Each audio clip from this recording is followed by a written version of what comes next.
bit of record. It's quite a bit of record conditions, in addition to much above average conditions, and this is what led to a ridiculous amount of water coming down the Missouri, in addition to storm events that were happening and rainfall events. So this again shows you the severity of the situation at the time. I like this graph because it shows just Kansas in May. And so you have to look on the very far right side. That's 2019, that green bar that shoots way up above 10 inches. The only time we've exceeded 8 inches in May was 2015, and then in 1994, not 93, which one might assume, but that water came a little later. But 94, actually, we had a very wet spring. And but again, neither one of those but neither one of those hold a candle to the amount of water we got in 2019. So while the rain was coming down, here's a bar graph that I got while working with the water office, is showing the reservoir storage situation with the pre-2019 record in gray and the new, or the 2019 values in red, and the arrows that just dropped in show you the reservoirs that exceeded past records. On a map, it looks like this. The reservoirs outlined in that pink or magenta are the ones that hit new record levels, whereas the others certainly got close but did not. What's always shocking to me is when I see the numbers. This is percent of flood pool capacity you're looking at here, and so we're numbers that are up over 100. I'm wondering, well, how much freeboard do these reservoirs have? Where ability, they're able to store more than their designated flood pool capacity, which isn't true for all the reservoirs, but certainly some of them. You can see, for instance, El Dorado and Cheney down in the south central portion of Kansas, exceeding 120% even. Well, another sort of snapshot of the whole event that's wrapped around the 2019 flood is the hydrograph of the gauge of the Kansas City River, the Missouri River going through Kansas City after the Kansas River dumps into it. That is in the orange. Now, the blue line you're going to see a lot of in the coming slides. That is percent of flood pool used. So we have 10 lakes we're going to look at in the Missouri River Basin. And that shows, so the y-axis is your percent value, 0 to, you can see it got above 70% of flood pool. I'm also using that y-axis here as stage, so it's also feet as far as the Missouri River is concerned, the orange line. And I struggle with putting this into perspective, and I know I've asked some Corps folks a couple of years ago if anybody had looked at what was the impact of our reservoir storage on the floods in Kansas City. The idea is that they mitigate the problems, and nobody had really looked into that. So while preparing this talk, I did a quick back of the envelope, and at 25 feet, so about where that orange line is oscillating around, for several months. The Missouri River transmits about 300,000 acre feet per day. At 50% of flood storage capacity for these 10 reservoirs, that holds about 2.7, 2.8 million acre feet. So roughly 10 times a daily transmission of a high water through Kansas City. So at minimum, we're talking about when our reservoirs, these 10 reservoirs in the Missouri Basin, are about half into flood pool, they're holding back about 10 days worth of Missouri River flow at not flood stage, but certainly action stage, high water stage. And the timing, if you can see my arrow here, right around June 1st, you can see there's an uptick in the stage in the Missouri, and that's about where we really started topping out our flood storage. So stuff was made seriously going on in May, and that is reflected in both of these profiles.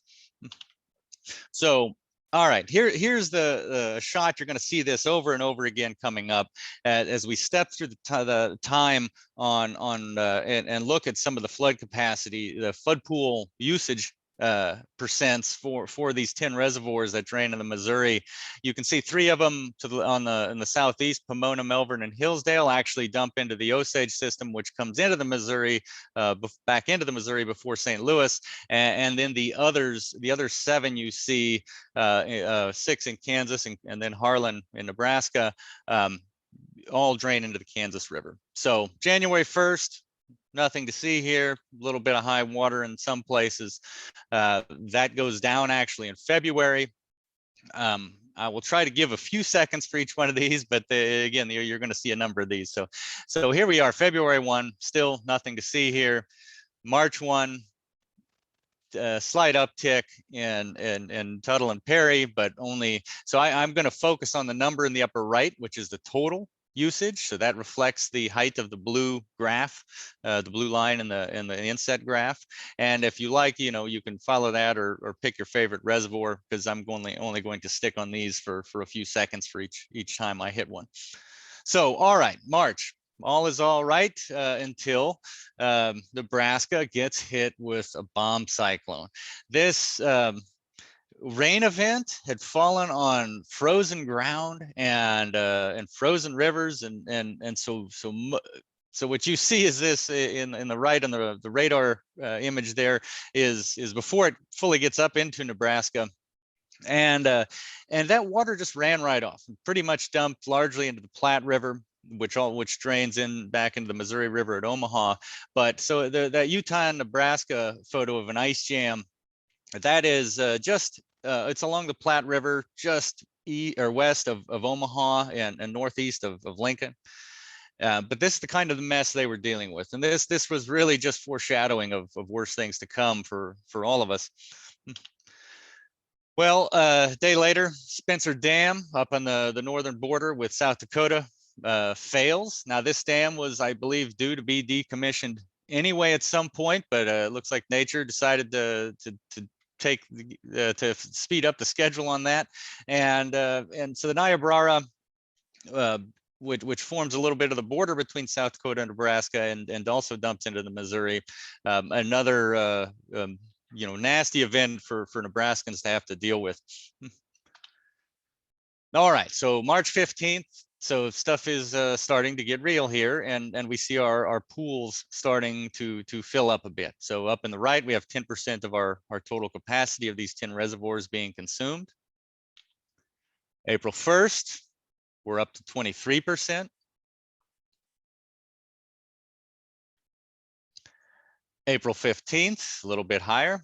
Things have stabilized a little bit, but again, we have some foresight of things to come. It's going to get worse, certainly, before it gets better. So May 1st comes upon. So here's the beginning of our wet month. You can see we're just starting to begin the ramp up of that severe increase in additional water and additional flood storage, and we're at 29% here. May 10th, we shoot up to 43% collectively. Tuttle and Perry, notable large reservoirs in the Kansas system, are above 60% into their flood pool. And this is when we started working with the Water Office and doing real-time flood mapping as follow-up from past work from years ago, and we started to get it into action. I'm not going to dwell on this. If you'd like to learn more, stick around for the next talk by my colleague Jim Coll, who will be talking about where we're at with this technology. So while the reservoirs were filling up, we were also experiencing severe and in some cases record flooding in eastern Kansas as well. The saline Smoky system was also experiencing high water, so we started mapping the area around Salina. And getting back to the reservoirs, on May 20th, we're up at 48%. So almost half the flood pool capacity is being consumed. Here's a flood map around Emporia. A flood map around Burlington, Kansas. This is after John Redmond had pretty well filled to the brim, and so the Corps was having to plan a large release, and Burlington is largely protected by John Redmond. It's a community that benefits. It's only a few miles downstream, but when when Redmond is full, the water's got to come out, and so it was at such quantity that it was going to cause some flooding, out of bank flooding, or on the Neosho River. Here we are in Lawrence, picture I took. You can see in the lower left the high water mark from 93. That's actually my youngest there, perched behind the sign. And this is about, it's less than about a third of what was coming by in 93 when we had our record level. So this is not dramatically high at all for the Kansas River, but you can see the Lowhead Bowersock Dam under by the bridge is being overtopped pretty easily. Perry was getting full in late May, and their release was imminent. And here we are at Clinton Lake, forcing my children to be props for pictures, and the 893.33 is the water level of Clinton Lake, which exceeded by about 5 feet or so the previous record. June 1, 75%. This is about the highest you're going to see it. Tuttle's at 99, Perry at 96. Outlet works at Perry Lake, about 10,000 CFS is being shot out of this controlled outlet. June 10th, drop a little bit, 68%. June 20th, drop a little more, 64, but then we had a slight rebound in July as more water was needing to be held back, shot up to 69%. Now this is sort of the beginning of the decline.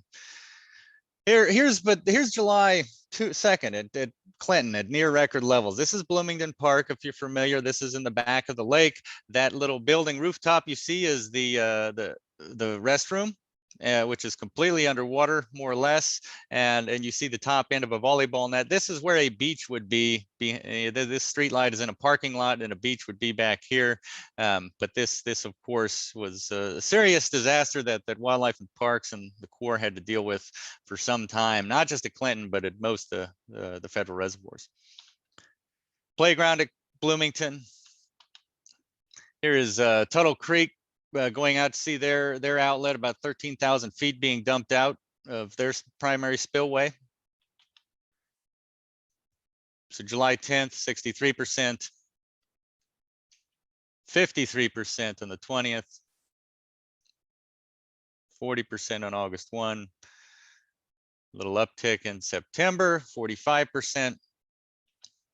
Get to October, we're at 33%, and I want you to notice still we have Tuttle and Milford are both hanging out still at near 50% capacity, and I had an opportunity to get out to Milford for a meeting, and got to tour around on the lake with Ty Arneson and talking about the difficulty they were having, dealing with this persistent high water, and at that time had great concerns of it carrying on into winter, and perhaps freezing over, which would have caused some serious damage, beyond what they already had experienced from the flood event itself. But thankfully the waters were lowered before that point, I believe, if memory serves.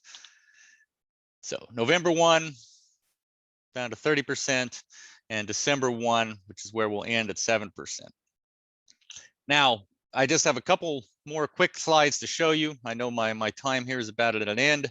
The one thing that came up is like, all right, the floodwaters were very persistent behind these reservoirs. Just how long? What was the footprint? So we developed these inundation duration maps using LIDAR, and well, we didn't need the bathymetry too much because we're out of the conservation pool. So very much LIDAR driven, and so we looked at the gauge readings. We also had the advantage too, is the 2019 Farm Service Agency NAPE aerial image data set happened to be collected, which is typically May or June. So they got it at high water. And so we have a pretty good record of a lot of these reservoirs, at least a visual footprint from imagery at some of their highest stages they've been at. So here we see John Redmond Reservoir with the flood pool outlined in black and the conservation pool in white. If we actually count the days that different parts are underwater, we end up with a map like this. So the yellow area you can see is 81 to 120 days. So, anywhere from 2 or 3 to 4 months underwater. Now, I mentioned there's a collaboration, or at least maybe I didn't mention it, but it was on the slide with Kansas Forest Service. They were very much interested in seeing how this impacted all of our forest land around the reservoir. So here's a poor colored graphic with the purple showing LiDAR tree height. And then here's a better map that Forest Service created of almost artistic quality, showing the woodlands and how long they were underwater around John Redmond. All right, just a couple more pictures and I'll be done. So here's Tuttle. And here's the Tuttle inundation duration map. You can see this green area is 4 to 5+ months underwater, which is just remarkable. Same map for Perry. I'm using the same color palette here. There's January 1 through September 30th, so 273 days total. Milford. And I believe our last one will be Clinton Lake. Clinton did not reach its flood pool, but it still has a long ways to go, but it drains a smaller watershed, but still certainly exceeded records at the time. So with that, I thank you for your time, and I'll turn it back over to Richard. Thank you, Jude. Appreciate that. As I put in the chat there, if anyone has any questions, feel free to put them in there. And looks like we probably need to roll into the next speaker here, but we'll try to hit on those at the end. I think we added a little bit of time towards the end for that. And I know, Jude, I got questions for you on that tree impact, because just hiking around the reservoirs, it's pretty interesting, and also curious of different questions of how does that change our sedimentation rate we saw with the reservoirs at such an elevated level for so long, and maybe how will that sediment kind of stabilize into the future. But thank you, Jude. Appreciate it. Always good stuff. Let's roll next into James Coll. James Coll, PhD candidate, University of Kansas, Department of Geography and Atmospheric Science. Skill set revolves broadly around the intersection of GIS science and hydrology. A flair, nice word choice, towards free and open source software. Tackles issues related to the quantification and visualization of state and trends of the water cycle. And yeah, James has been doing some pretty cool stuff with inundation mapping. So when you're ready, take us off there. Thank you, everyone. So hopefully I'm, oh, I am. Excellent. So hi, I'm Jim Coll. I work very closely with Jude, and I'm presenting some of his research here. So we'll continue along this Jude show. And although I'd prefer to be in person, I'm currently in Alabama. So I saved a 13-hour drive, I guess. But I thought I'd talk to you today about some of the work we've been doing about operationalizing our real-time flood mapping. So I'll give you a quick introduction to flood mapping techniques if you haven't seen a prior presentation from Jude, how you can go ahead and deploy those mapping techniques for yourself, and then some of our current work. But first, I'd like to thank everyone who's allowed me to stand here. So I'm standing on the shoulders of giants, particularly the Kansas Department of Emergency Management with Mike DiTilio and Luke Finley, who's helped us deploy this on their end. The Kansas Water Office, who's given us funding to continue exploring this. And I guess we're now the Kansas Biological Survey and Center for Ecological Research. And then, of course, Jude Kastens, who is the giant I'm standing on today. Sorry, I've got all these little Zoom windows in my view here. So I thought we'd talk real quickly about some flood mapping terminology, just so that we're all talking with the same language. Flood source pixel, or FSP, floodplain pixel, FPP. DTF is the depth to flood. This is the minimum depth needed to inundate a particular pixel. Library is a core data set or data sets needed to take observations and turn that into a flood map. When I say the word operational, I'm coming from an academic background instead of, as opposed to a NOAA background. So this isn't hardlined in and has a secondary operation somewhere, but it is a stable, automated, and rapid means to generate flood inundation depths. I'll talk really briefly about some alternatives. So I've included SRC, synthetic rating curve, which is a terrain-derived relationship between discharge and stage.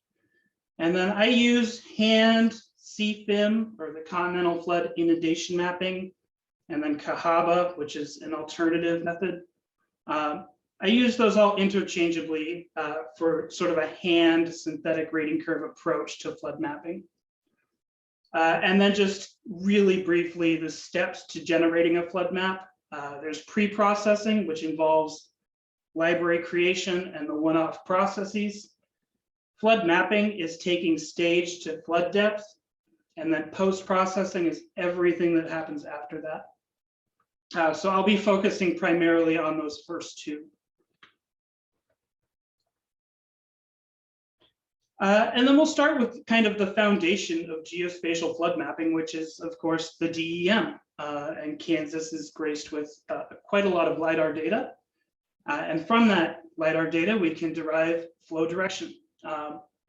So as long as the flow direction map looks suitably workable, this is kind of where we start.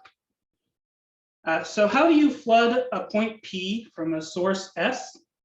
There are two ways we can do that. There's backwater swelling. So floods come from below and flood up. And the kind of terminology you can think of here is water seeks its own level.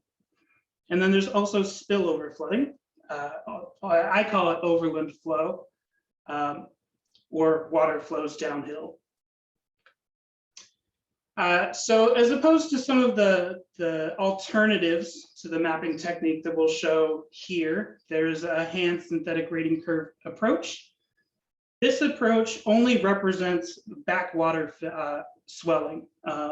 So you start with a stream center line here, and then as the discharge increases, that increases the stage, and we can use that stage from the synthetic rating curve to generate a flood map. And that comes from the flood source pixel and slowly creeps up the terrain over time.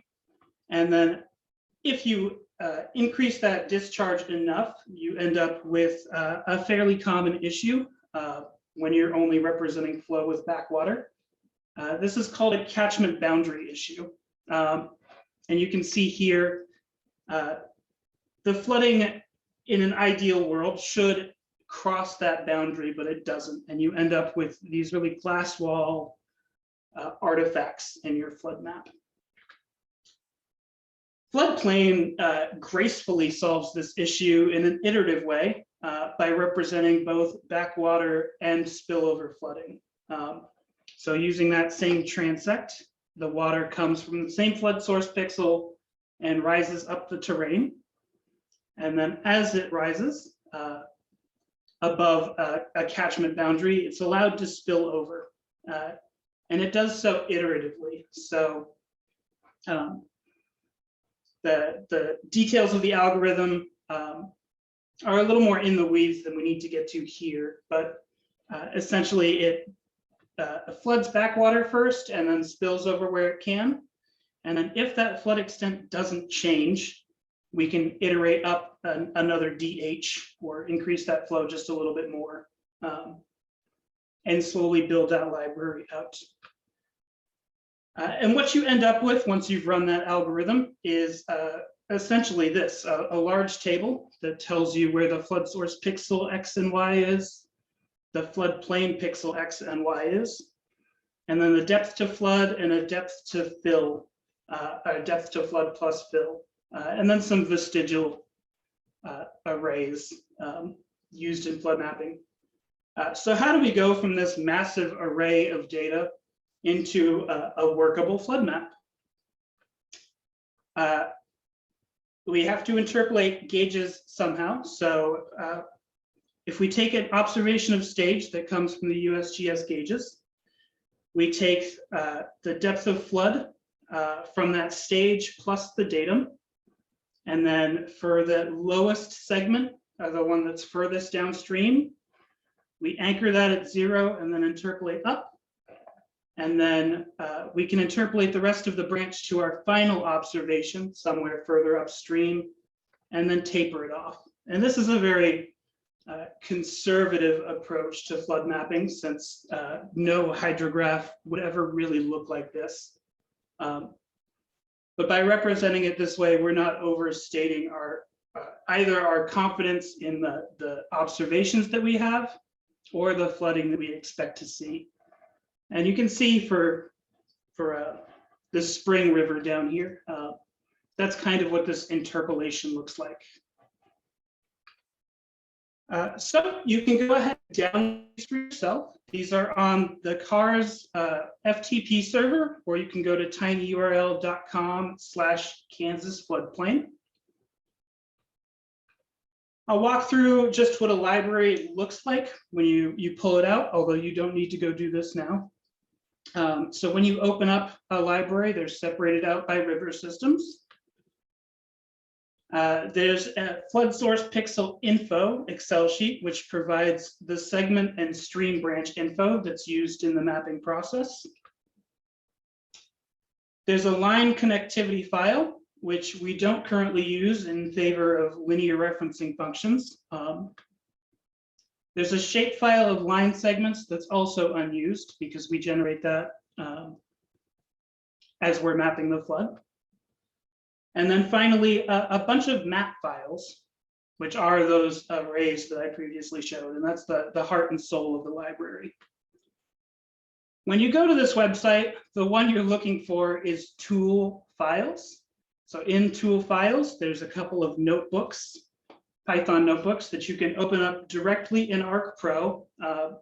And as long as you have either the most recent update, or I think it was the last update, but as long as you have an ArcPro license, these should load right in and look just like this in your catalog window. There's an index that we use to generate that linear reference. And then there's a datum merged CSV. So for some reason, this data isn't scrapable anywhere. So we've gone through and manually scraped the datum and put it in a little file.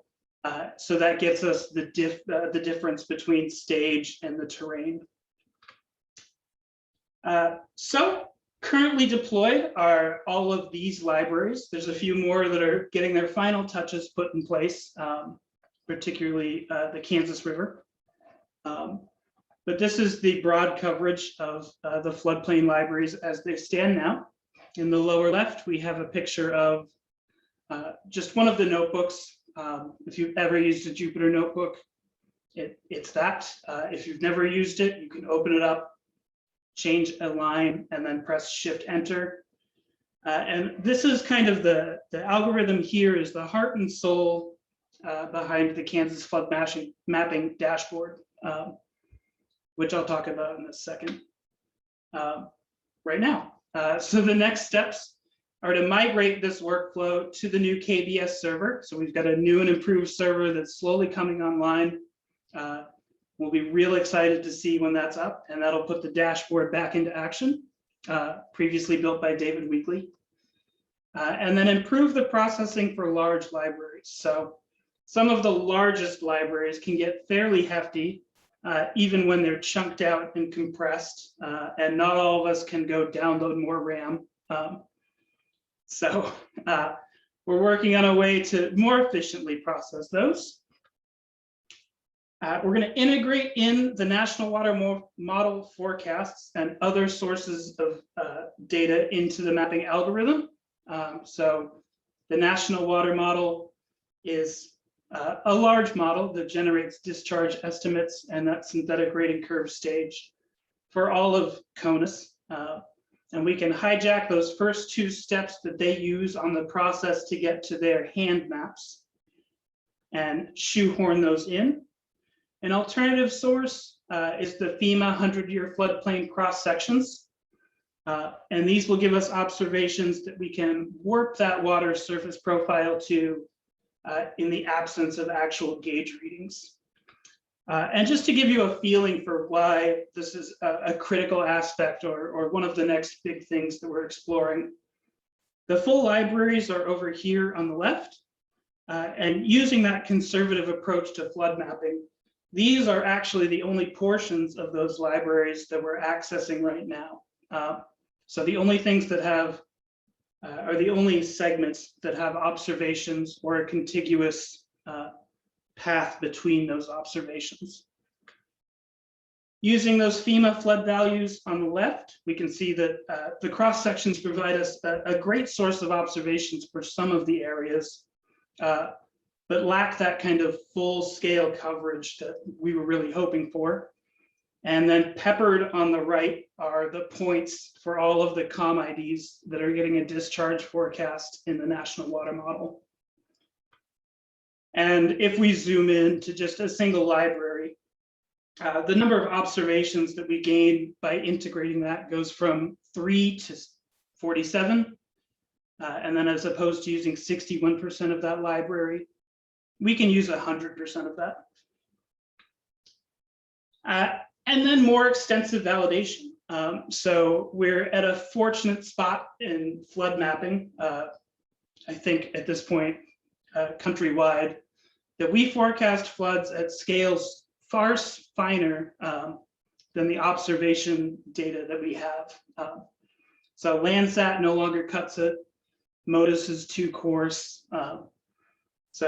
We're fortunate to have that issue, but it's difficult to provide accuracy assessments, especially wide scale accuracy assessments without that. So the take homes, floodplains represents a major step forward for flood inundation forecasting capabilities. And by that, I mean, it's a better representation of process, which is, I think, key to getting the answers that we're looking for with a flood map.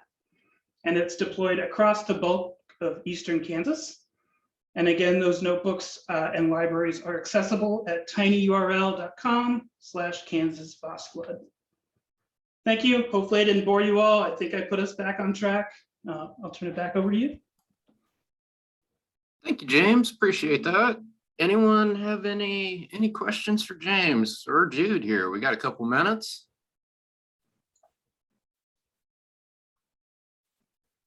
I guess maybe I'll throw one out there at both of you. So how do you see, how can we incorporate this into some sort of notification or public information, or what utilization do you see there? From my end, obviously having flood maps is great. So the dashboard is a really quick way to look at stuff, especially if we have confidence behind it. Pie in the sky dream, NextGen 911 allows reverse calls. So you can dial out people we expect to be inundated and give them advanced warning that way. Yeah, beyond that, it's communicating the risk and the uncertainty really behind flood mapping that certainly needs some more of the social science behind it. And I don't see anything in our chat. How would the incorporation of, more sensors or, more data points so you can do, does that help your responsiveness? Yes. How do I phrase this correctly? Our observations of the natural world are criminally underutilized. And I don't have an example of all the gauge data, but water is a critical resource, and to only have 3 points of observation, true observation,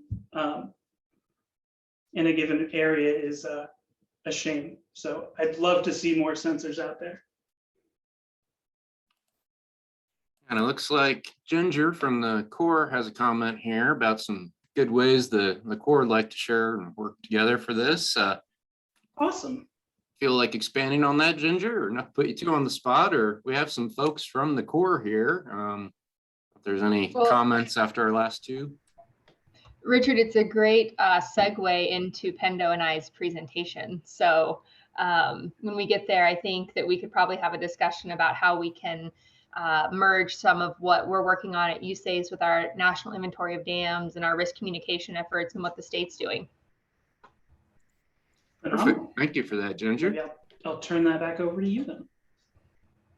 let's see, looks like we're right on time. Let's see, do we have our Sam Zipper? Are you out there? I don't see you listed. I don't know if you're under. Actually me. There you go. Okay. And let's see, I don't know if I have my fun bio here. Let's see. I can just introduce myself. That's not a problem. That sounds perfect. Hey everyone, my name is Tom Glose. I'm a postdoctoral researcher at the Kansas Geological Survey. I'm doing work with Sam, so that's probably why things got a little messed up. But I'm actually a hydrogeologist that does numerical modeling. But I've been thinking a little bit about how changes in weather patterns and climate are going to impact our water resources going forward. So I wanted to kind of dive into extreme weather events and how they're going to start changing going forward. So forgive me if I get some meteorological terms wrong, but just remember I'm a hydrogeologist. So today we talk about weather whiplash, looking at how past patterns and looking at how past patterns have changed and what that might mean for our future.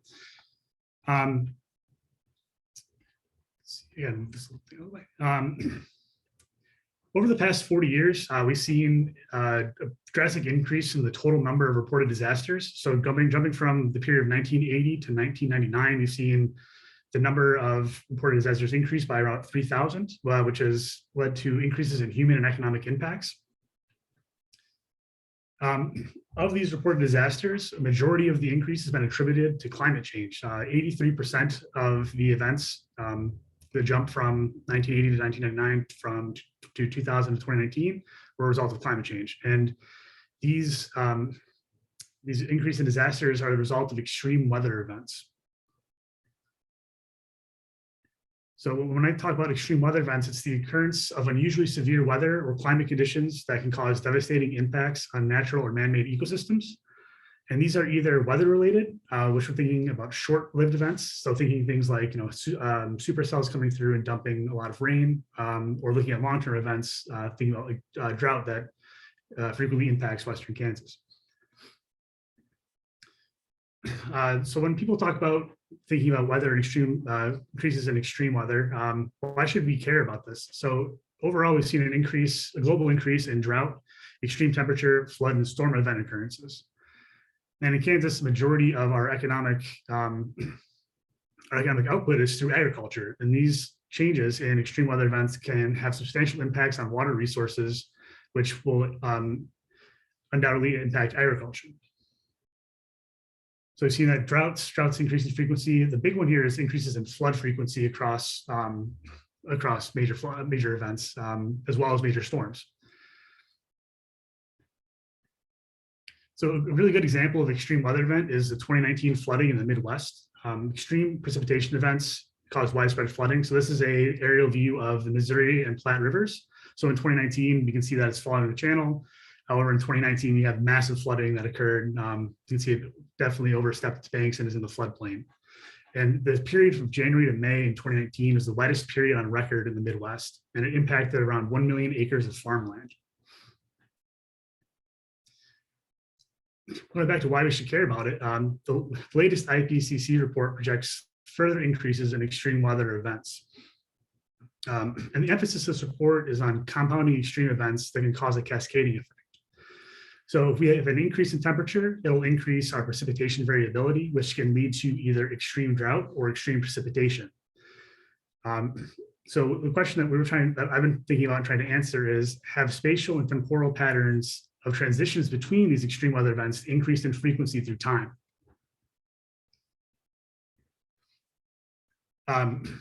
These transitions between extreme weather events is termed weather whiplash, and it's defined as sudden intense shifts between distinct meteorological regimes. What we're talking about today specifically is transitions from wet to dry or dry to wet. This is just a little cartoon. Think about how, in Kansas, our falls traditionally, think about this week, for example, Monday and Tuesday, it was in the 70s, and today I woke up and it was 25. So we see these weather whiplash events on a daily scale frequently. To do this, I collected data from 3 disparate sources: NOAA's U.S. Historical Climatology Network, TerraClimate, and GridMet.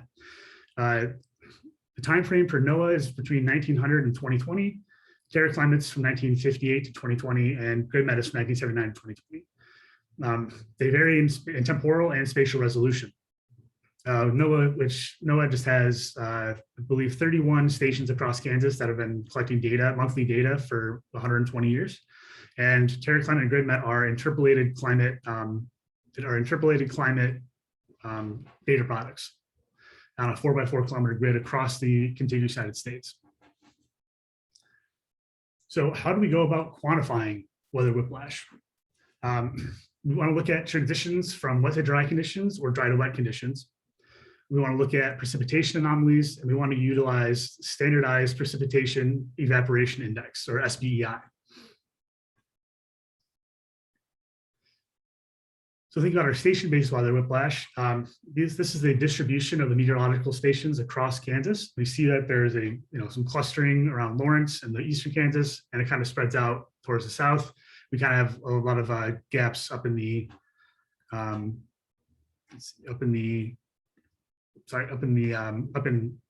northwestern Kansas. So I started off by quantifying the cumulative annual transitions from either wet to dry or dry to wet. And we can see here that there's really no spatial pattern that can be pulled out of here. So this indicates that on an annual basis, we're not really seeing weather whiplash across Kansas for the past 120 years. However, if we break this down into monthly data, we see a drastic increase in the number of events, as well as we start to pull out some spatial patterns, where we see that there are less transitions in the northwest and more transitions in the southeast. So going forward, we're going to focus on monthly changes in weather whiplash and kind of step away from annual. Think about station-based weather whiplash again. Think about looking at SPI. So the plot on the right is looking at months are on the x-axis and SPI is on the y. Blue values indicate wet conditions and red values indicate dry conditions. For SPI to be statistically significant or to be considered either mild drought or mild wet period, it has to be above a value of 1. And extreme drought or extreme wet periods are a value of 3 or higher. It's an extension of the widely used standardized precipitation index, except for it takes into account both precipitation and potential evapotranspiration, which makes it a very useful metric. However, station-based analysis is limited. We see there's these wide gaps. Can you guys see my cursor? I'll just Yes, we can see it. Oh, cool. Yeah, so we have these gaps in space that we're missing data in, which makes doing spatial analysis difficult. This is where gridded products come in handy. So this is just a very simple GIF going from 1958 to present, looking at annual precipitation patterns across Kansas. So we see we've got wide spatial coverage due to the 4x4 kilometer grids that are generated from TerraClimate. And we see that across Kansas, there's a precipitation gradient where less precipitation falls in the west and more falls in the east. So this round out to 2020. We see that there are periods of more precipitation and periods of less throughout time, which makes sense when we think about how drought is propagated through the state.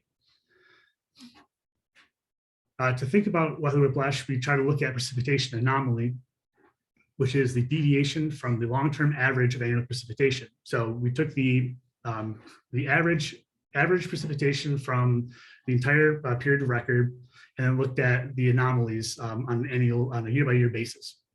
Positive anomalies indicate larger than average precipitation, and negative anomalies indicate less than average.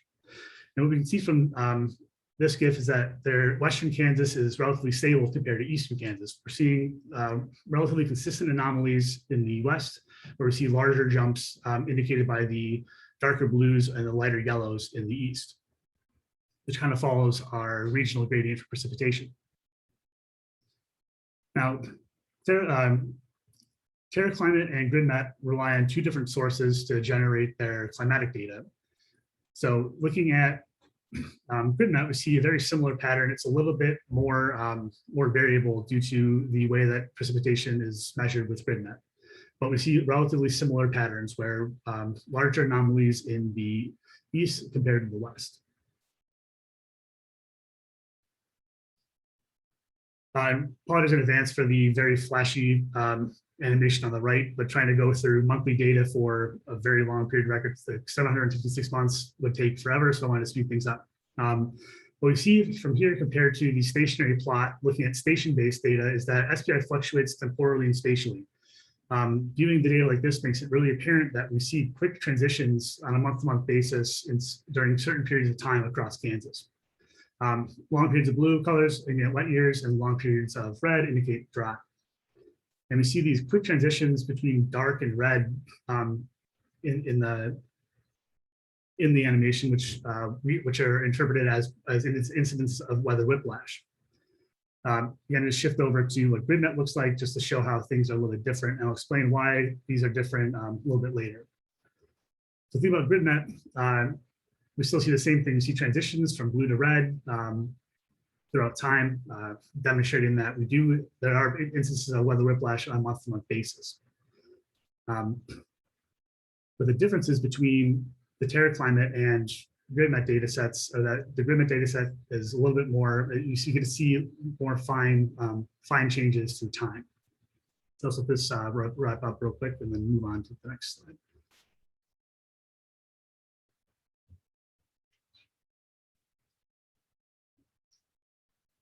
So we start looking at the period of 2013 when it pops up. We'll start to see that that's when our most recent wet period started to occur.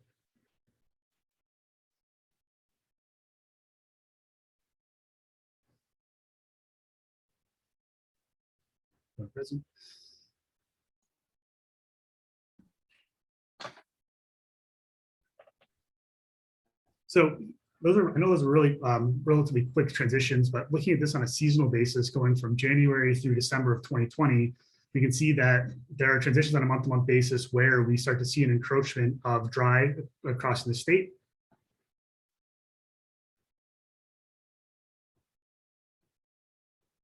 Which indicates that in certain locations across Kansas, we do see these quick transitions, which are going to impact things going forward. So the next step for this study is to kind of break off our data sets into seasonal patterns and see how the SPI looks through time with that.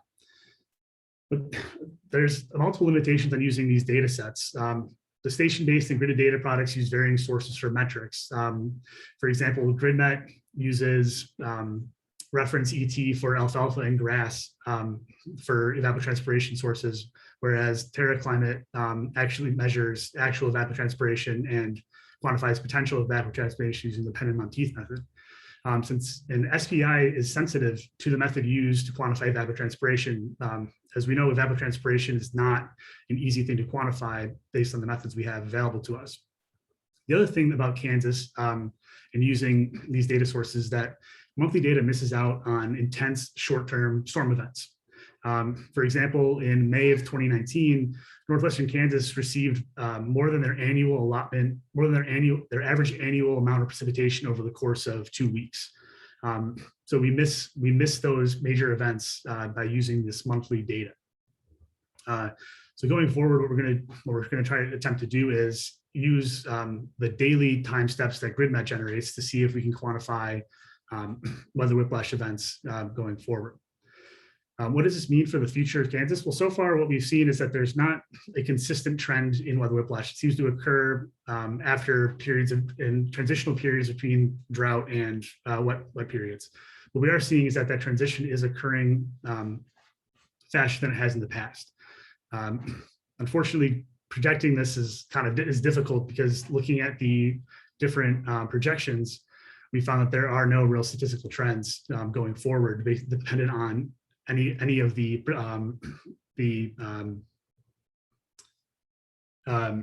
projections going forward based on different outputs of, I can't think of the word, projection scenarios for emissions. And that's all I've got today. So if anyone has any questions, I'm more than happy to answer them.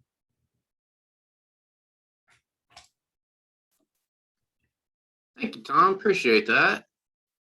Let's see. It looks like we just got a question in the chat. Let's see. How do you define wet to dry condition and inverse? Do you just focus on meteorological drought in your analysis? For wet to dry conditions, what we ended up doing was we took the precipitation record and we quantified shifts between the events that shifted between the 75th quartile and the 25% quartile in a month-to-month situation. So if we shifted from a precipitation event that was above the 75th percentile, and the next month shifted down to below the 25th percentile, we define that as a transition from wet to dry conditions, because we're crossing a pretty significant threshold at that point. But we really just focused on meteorological drought. That's a really good point, because obviously there are different types of drought out there, and yeah, it's just focused on meteorological drought. We are trying to figure out how to incorporate like soil moisture drought or hydrological drought as well going forward. It's just the way it is. Thank you, Tom. Any other questions from the group here? If not, I maybe have one. Might be putting you on the spot. How does, have you kind of looked, how does Kansas compare to some of the states around us? And then maybe to kind of tie back to Jude's presentation earlier about how quick the reservoirs filled, you know, like maybe states within the overall Missouri or Arkansas basin systems that could have impacts to issues within Kansas? That's a great question. I have not looked at any states outside of Kansas. You might put the fan or the Peter in here. Is that for me? Yeah, sorry, I haven't looked at things around. I haven't looked at states surrounding Kansas, but think about how quickly the reservoirs fill, and we see these very large precipitation events occur, especially following periods of drought. That water, or not what periods of drought, but following periods of wet, we're going to have a lot more overland flow that's going to get to our surface water bodies, and it's going to quickly fill up reservoirs, as Jude's data showed. But thinking about how everything's hydrologically connected in the Missouri River, anything that's occurring upstream will drastically impact water resources downstream as well. So it'd be interesting to kind of expand this out to the entire watershed and see how, if precipitation is changing as we go from like a north to south gradient within the watershed, to see if that could have a potential impact on our water resources or ability to store water coming down going forward.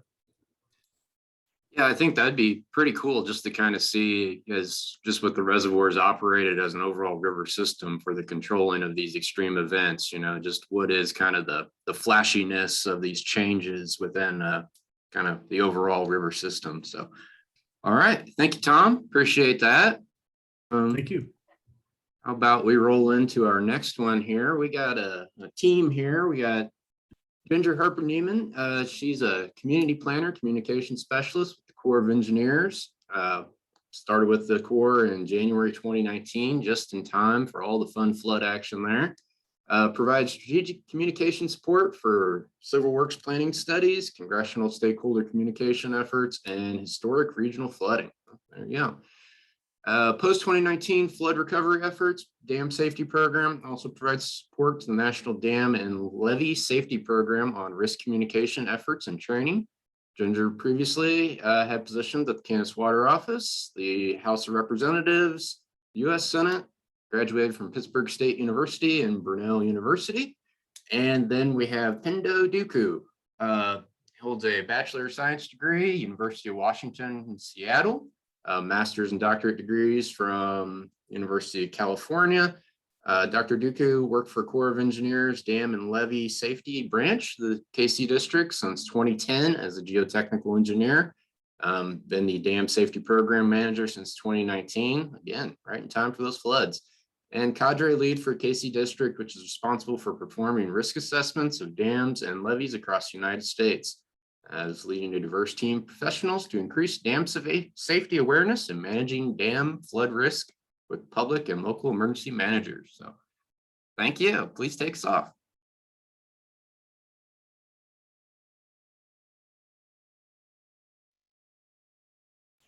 Okay, I will start our presentation.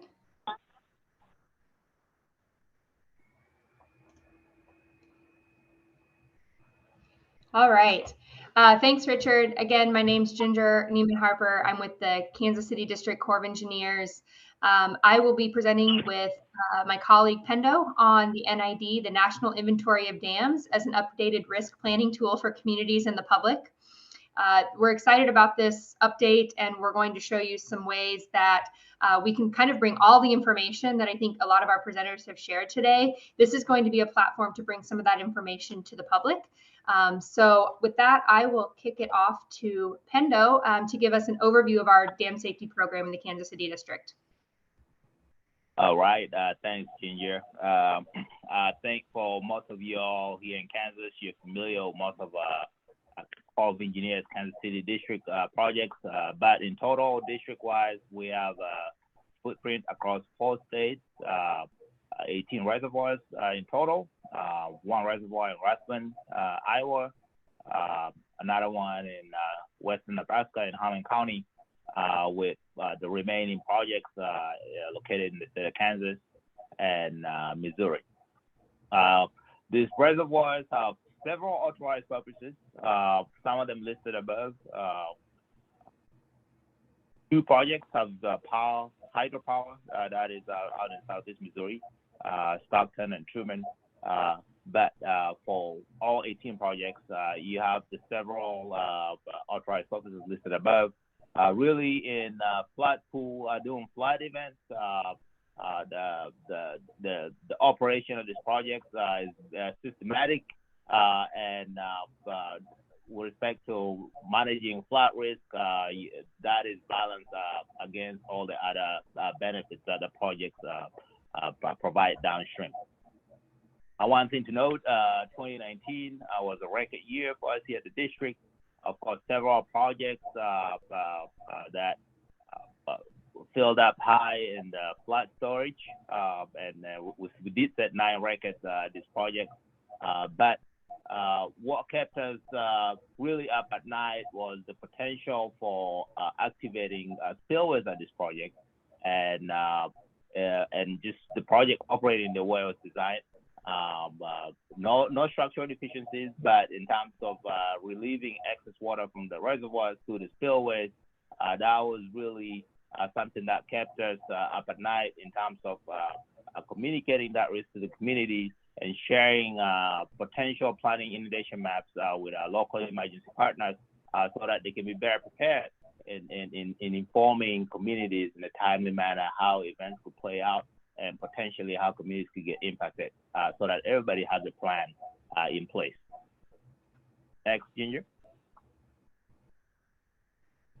All right, dam safety program dynamic in terms of different activities that happen day to day. Of course, in terms of how we operate these projects and maintain them, there's a system in terms of inspections, daily inspections, annual inspections, and periodic every 5 years, with different level of inspections that we do. But really the goal here is to be able to detect any kind of distresses or deficiencies that needs immediate attention, and document that condition so that we can put it back, fix it in a timely manner to where we continue to operate this project how they're designed. With respect to our understanding of the condition of the projects from these inspections, that is carried forward in helping us understand what that risk looks like of the project, and really where this tool is instrumental, the risk assessment, that is carrying in, accounting for performance data that you collect from the inspections. It helps us prioritize our investment with respect to operation, maintenance, repairs that needs to happen at the project. It gives us a good understanding of where we would buy down the most risk with respect to our investments to conduct operations, maintenance, and also so that we can continue to provide benefits to communities downstream of this project. Another huge component of the program with respect to increasing risk awareness internally. Of course, we do annual training with our project staff and engineers in understanding conditions of these dams, how they were designed, if things do go wrong, how they could play out, and how can we be proactive in terms of identifying potential deficiencies putting the right measures in place to address any such poor performance. Of course, there's a public component with it, dealing with respect to risk awareness, working with local emergency managers, partnering with them and sitting down every 4 years where we conduct dam safety tabletop exercises. And really the important part of this exercise is that it gives us an opportunity with our partners to exercise our emergency action plans. We're looking at different potential loading scenarios from the operational side, just high water, large releases from the project. What does that impact look like?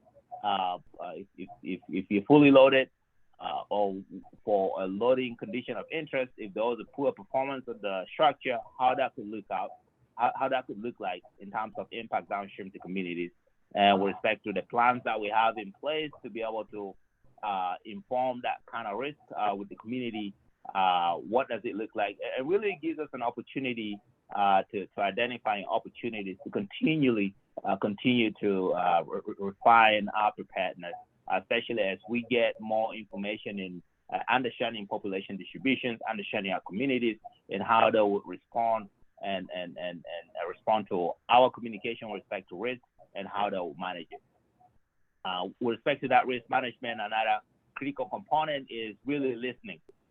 Listening on the part of the Corps of Engineers, sitting down with our local emergency partners and learning from them with respect to some of the challenges that they have in terms of implementing the emergency action plan, the challenges they have with diverse communities downstream of the reservoirs, so that collectively we can have that understanding and be strategic about how we communicate that risk, how we what kind of resources we bring to the table to help improve awareness of the dam flood risk in communities to help make resilient communities during flooding.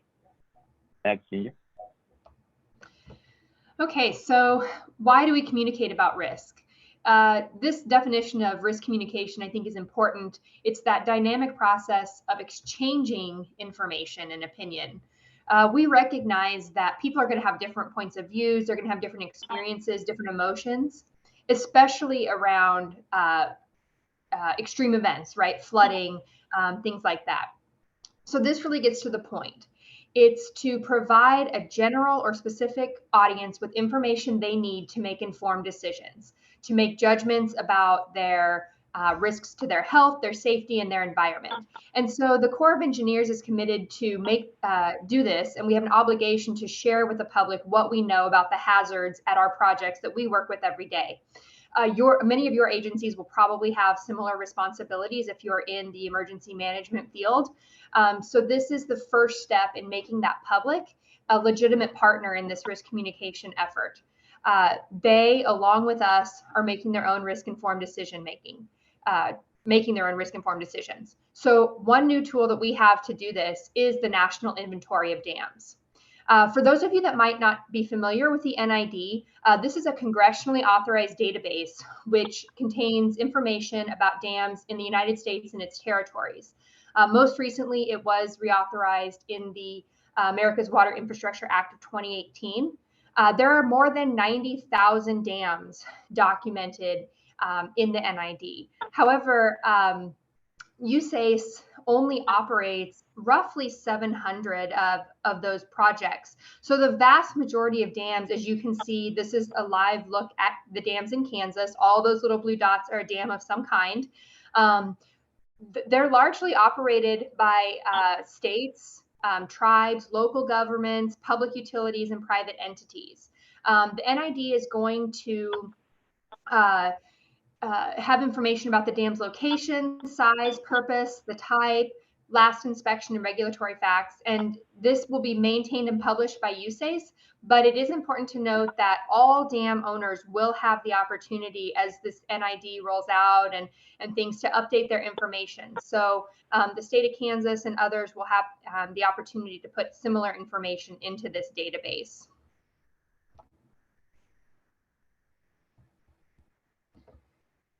All right. So what do we have in the NID? As Gigi alluded to, is really a platform to share information on our projects. So what you will see here with respect to background information on the project, of course, a short summary description of what the project is, looking at the risk of the project, a summary of what are some of these potential risk drivers of the project, and what plan do we have in place with respect to managing that risk, not only internally, the Corps of Engineers, but also in terms of working with our local emergency partners, and actually what the role of the public is with respect to helping us manage that risk. Because dam safety risk, that is a shared responsibility that involves all of us, the emergency managers internally and externally, state and federal, but also the public, which is really a focus with respect to dam safety to protect life. In terms of the NID, we would also share the potential planning scenario inundation maps that we've always shared with our emergency partners. But now with the platform being available, that will be available also to the public so that the public have an understanding of what potential scenarios could play out with respect to dam upstream of the communities, but also with respect to communities located upstream of these reservoirs. As reservoir level comes up, what that potential flood risk looks like for them. This is where you also find the emergency action plan for the project that is located in your community, and it gives you an idea with respect to how we manage that potential emergencies, communication chain, and how the public comes in with respect to seeking information to make the right informed decisions on the ground. Also with this tool, it's flexible that it allows us, yes, this is great, showing the different scenarios. Of course, the abbreviations here don't mean much, but in the tool, each abbreviation has a description of what that loading condition looks like. F stands for failure, a fail type scenario. NF would be non-fail condition where you're looking at the operation impact associated with large flows releases from the project. The NID also will allow you to upload any other planning scenario products that you have with respect to inundation. And that is something that we've done this year with our projects where we've taken the models and actually develop video inundation maps out of it. And what we found doing our exercise that is very engaging with respect to helping our partners understand the buildup of flood events as the reservoir fills up. What does that impact look like upstream? What emergency action you need to put in place for those communities?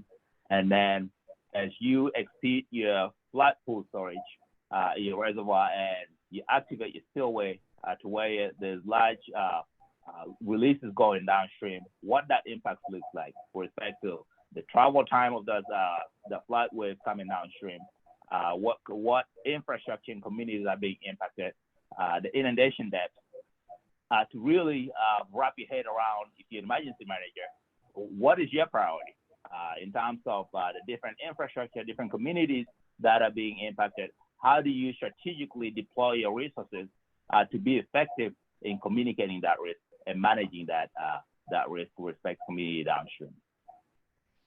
This is another great feature of the NID that it allows you to overlay infrastructure, because ultimately, really, as water comes downstream, what is it impacting is the question. And it's a great tool for uploading. If you have shape files that has critical infrastructure in your community, being able to overlay that to the scenarios to have that what dimension aspect of what the impact looks like. And really, also you could add your own data points. If you have in your community the specific areas that could get impacted, not only from a dam flood, but also areas that you're already concerned with respect to interior drainage concerns, this is another opportunity where you can overlay so that you can holistically look at it and help troubleshoot what your emergency action plan should look like for some of these critical area of interest. That bullet there is the operational releases, what I alluded to with respect to the planning scenario inundation videos that we've developed. We'll be sharing those products to help our emergency partners use them to engage any annual in-house emergency preparedness plans or exercise that may have, but also for the public to have an idea in terms of potential scenarios, what that flood risk could look like. Of course, during a flood event, our H&H engineers, they work using the gauge information and real time data at the time to capture what that flood scenario looks like. And those products, as they get developed during a flood event, will also be shared in this platform so that emergency partners and the public have near real-time information of what that snapshot at the time looks like for them. All right, so in summary, again, our priority is, and our mission is life safety. So the routine training activities at our dams and what we do on a day-to-day basis support this mission. As Pendo said, all of our dams in 2019 performed as designed. There were no structural deficiencies noted. They held a whole lot of water back, and that's, we fully expect them to be able to do that again. As he mentioned, the operational risk is really what drives our risk at our projects. Many of you may remember the 1993 event when we did release a large volume of water from Tuttle Creek through our gated spillway, and then Milford released a large volume of water through the ungated spillway. That's a real risk for communities. So these updates will allow our local emergency management agencies to prepare their communities for those potential flood events. We believe there's some good visualization tools and other information that can help make risk communication easier, more targeted to audience. You, the public, can learn more about the risks associated with dams in your area. The planning tool is no longer static, so we can update that, and other dam owners can update it as conditions change. But it's not a real-time mapping tool, so it's not intended to be used like during a flood event. And then we will continue to we'll continue our partnership with the state and local emergency managers to prepare and plan for these risks. And so we do have, I think, maybe a couple minutes for questions, but just in case, I did want to share a real quick example of what we are looking at. Can you guys see the video here? Yes. Okay, so Pendo, if you want to walk them through, this is an example of what the Kansas City District H&H folks have prepared that will include with our certain projects. This is for Tuttle Creek, and so I will hit play. Yes, so this is one of inundation scenarios looking at releases from Tuttle Creek, and as flood water goes downstream, with respect to City of Manhattan, some of this critical infrastructure, that includes also the levee, how is it being impacted, when is it being impacted, and then with respect to our discussions with the EMAs, kind of strategically kind of pinpointing, hey, in your emergency action plan, what do you have the plan for closing the roads? When do you actually do that? How do you communicate this type of scenario coming to the communities, and how do you sequence that out so that people who need, because time is the main factor really here with respect to communicating that emergency warning. How do you set your resources such that you can communicate that information in a timely manner?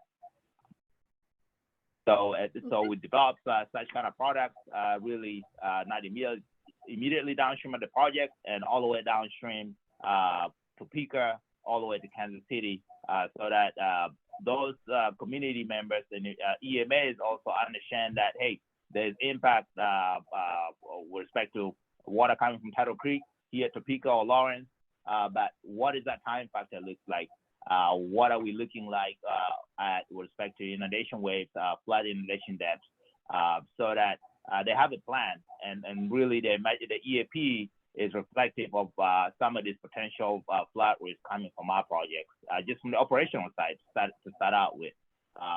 We don't have any structural deficiencies, but your baseline, there's the operational side impact, understanding that, in an unfortunate situation where there's a structural deficiency, of course, you ramp up your activities with respect to what you already done, but just associated with spill releases impacting communities downstream. Okay, and that's all So we had, Richard. Go ahead, Junior. No, I would say that, and that's what we had. We could, if we have time for questions, we can definitely take any. Yeah, thank you. Thank you for that. I don't see any questions in the chat. Anyone have any questions for Ginger or Pendo? If not, I might have a couple to throw your way here. So you mentioned it includes the critical infrastructure, and then the locals can potentially add their own data. Now, so how do they do that? Is that a web map process they can go to, or they need to submit it to you? And is that private or public data, those additions? So it is public. So if you're good with GIS, you could upload your shapefile to the tool.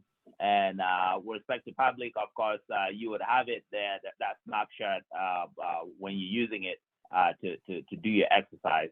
So yeah, that'll be a publicly accessible feature of the database that anybody will be able to use that to conduct their site-specific, community-specific exercises. Yep. And Richard, James brought up a good point. So this hasn't launched yet. November 30th is when it's launching. So I don't have a link for you yet, but we did get confirmation today that it is launching on the 30th. So we will be putting out that link numerous places for folks to log on there. Again, I think, to Pendo's point, this is a public database. So you'll be able to just literally go in and click to add your own layers. You don't have to go through the core to do that. So it's really taking that middleman feature out for our emergency planning partners. Excellent. That's great. I guess, and maybe this is too, what sort of critical infrastructure do you already kind of have baked in there? Wastewater treatment plants, PWS, or could we do messaging towards, say the power community or some of these other industries to get some of that in there, or how should we go about that? So for what they have in there, a lot of the utilities already on there, levees, airports, hospitals, schools, those are already in there.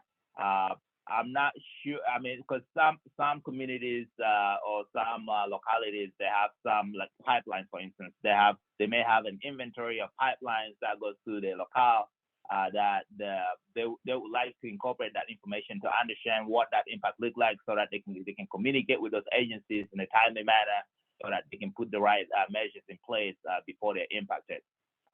So that is where that customized option of the tool becomes really critical, where there's some areas or features or infrastructure that you really have information on that is not on that national database that you like to incorporate to inform those discussions on the ground.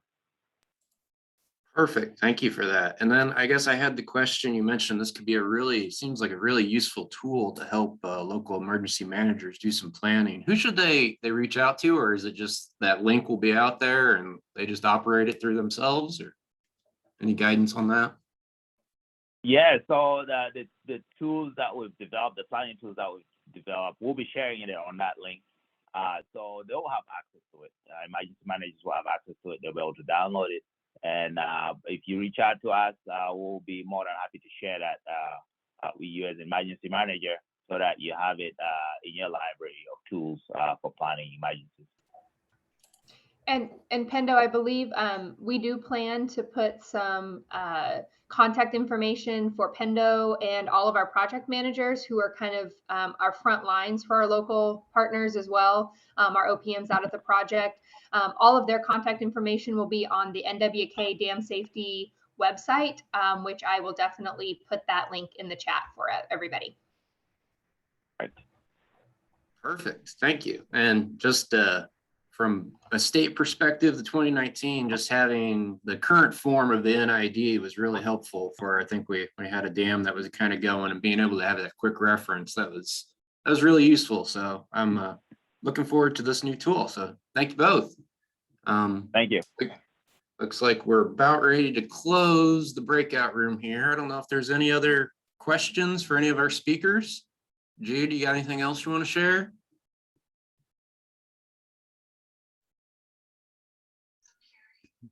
You say me? Yeah, I was curious. No, sorry, I'm trying to double team another session to another computer right now. So no, no, it's remarkable so far. Every session besides these four speakers we had here, and the other ones I'm looking at, how 2019 events have not faded from our memory just yet. It was a pretty big deal, and it's great to see all the progress that's happening toward creating better information and better tools for all of us to use to be better equipped to handle these disasters when they come. Cool. All right. Well, thank you, everyone. Appreciate our speakers. Thank you very much for keeping us on time. I think we're on break until 9:45 or so, and then they should open the breakout rooms or 9:40, I guess. Then they should open the breakout rooms for the next session. So thank you again, everyone.